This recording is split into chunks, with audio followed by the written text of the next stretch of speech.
Abiotic Factor is one of the most unique games I've covered on this channel so far, and probably one of the most unique games out this year. But unique only does so much by itself, so the next and most important question is it any good? I'm Sam the Ashen, and this is Abiotic Factor. Abiotic Factor is a survival crafting sandbox game with some online co-op if you don't want to play single player, and there's definitely some survival horror elements mixed in there as well. It's nothing like Resident Evil Biohazard, but I saw some similarities between Abiotic Factor and Prey, which is another amazing survival crafting sci-fi game. There's also some similarities with Half-Life as far as the setting and the general craziness of the creatures and the science elements.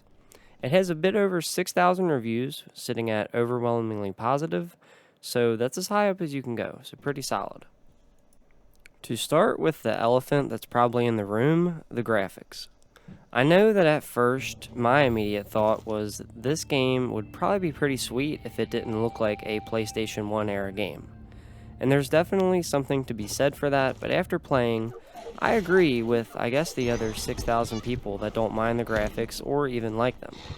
I don't think it hurts the game. There's even some spots where I can only guess they mixed in old graphics with current gen models or something, because a lot of the designs, especially on the creatures, look really good.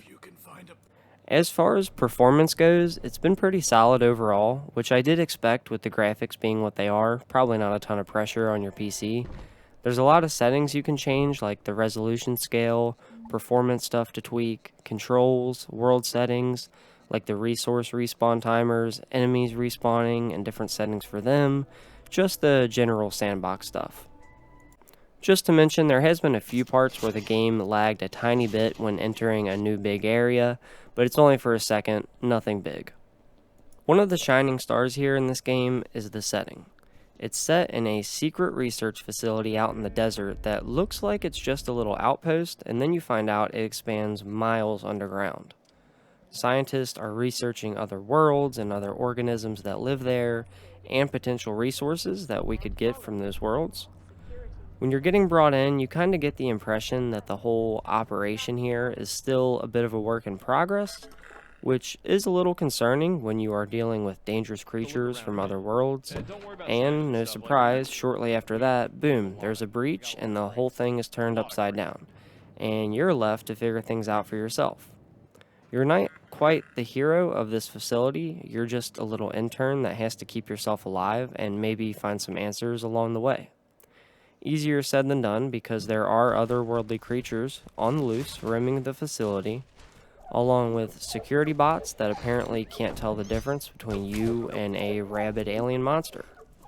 There's mercenaries or some kind of other human intruders as well to worry about, so you'll definitely have your hands full on top of all the new scientific creations you'll want to find out about to take your survival to the next level.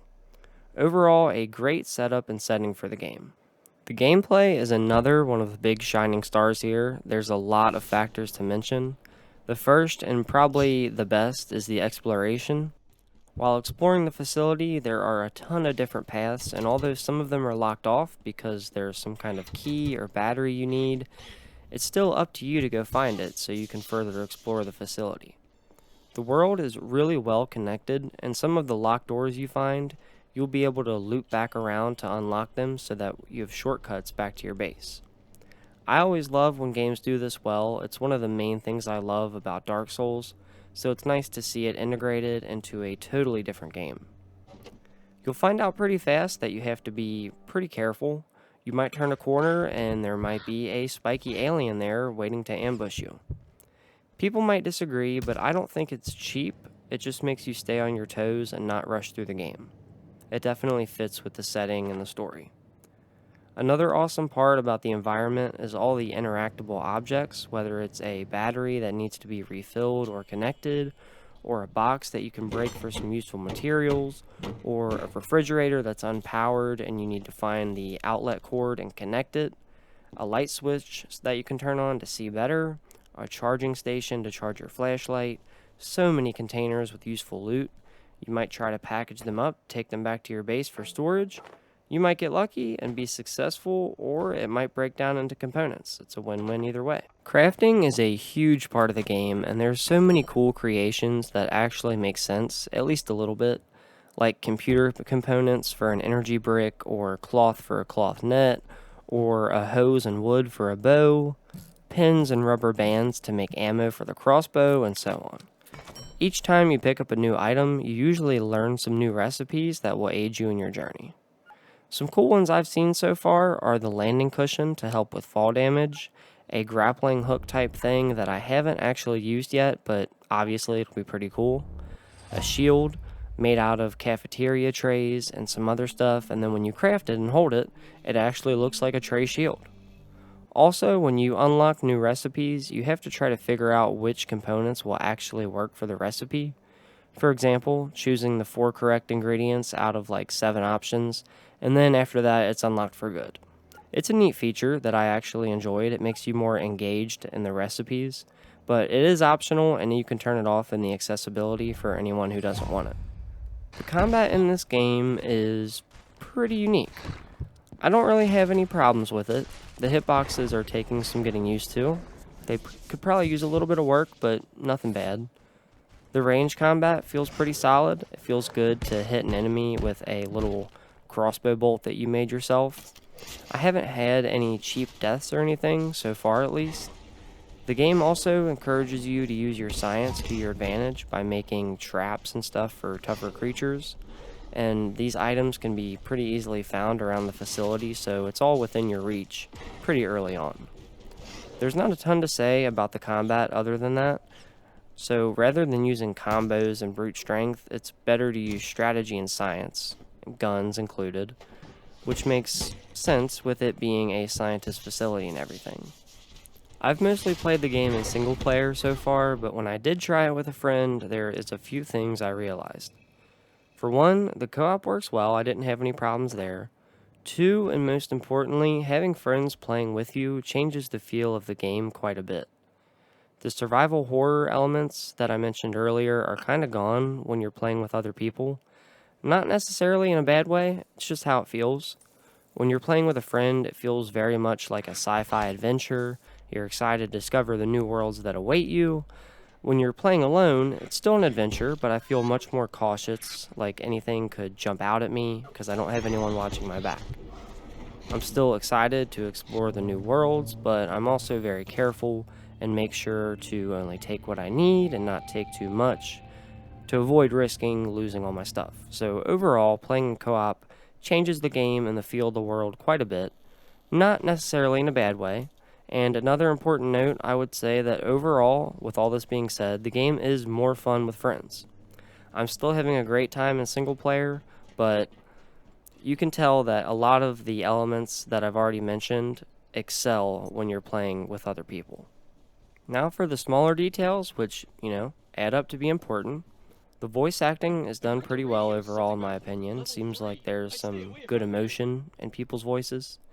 The audio mixing is pretty solid. Everything seems to be fairly even. There's an option to change some things if you want. Some of the successful crafting recipe unlock things are a bit loud, but that's about all I've noticed. The shading and the lighting is solid. It's not like, alright, light here, and then bam, all of a sudden it's pitch black. The light extends further out, getting darker as it goes to give it more realistic feel. Probably pretty standard, but it's something I look for in games. Instead of just having one big map, you have to pick up a map from the map guide signs around the facility to be able to tell where you're at. And even then, it's pretty easy to get turned around if you don't know the area well. There are vents to crawl through to see new areas, lifts to take you up higher or lower to different floors, elevators that seem like they're going to be able to be repaired later in the game. The security bots only come out at night, so you have to pay attention to the time. Your character has to sleep and rest, or eventually they'll pass out and die. And there's also a sleep minigame to help you rest faster. It's a cool little feature. Your character also needs bathroom breaks every once in a while, and there's even a minigame for that. Press E to ease the passage. I'm sure it'll be a meme at some point. Your character also has 12 different skills to earn XP for by doing the related activities, each with their own skills or perks that get unlocked as you level them up. I love skills being added in survival games, so I was really happy to see this. When starting out, they also have some positive and negative traits to choose from that are permanent. It's very similar to the trait system in Project Zomboid, if anyone's familiar with that. It's another awesome addition. I love that trait system. As for survival, you have all your meters and stats like hunger, thirst, energy, bathroom needs, how clean you are, temperature, all your health stats. It's really detailed overall. Don't get too overwhelmed, they're manageable, and personally, it doesn't feel like work, it just feels like a nice immersion adder. That's about all I have for Abiotic Factor. I think I touched all the main things, so to finish, I have to say that the game is pretty fantastic. It's unique, it's detailed, it's at a cheap price at $25. It's probably going to get better as it goes too, because it's in early access. Definitely worth checking out. I hope you enjoyed the video. If you did, leaving a like or a comment really does help me out a lot. And if you want to see more from me, it'd be awesome to have you as part of the channel by subscribing. I post once every 2 weeks on Sunday, so I'll never clog up your feed. I appreciate you watching. I hope you have a good one. Peace out.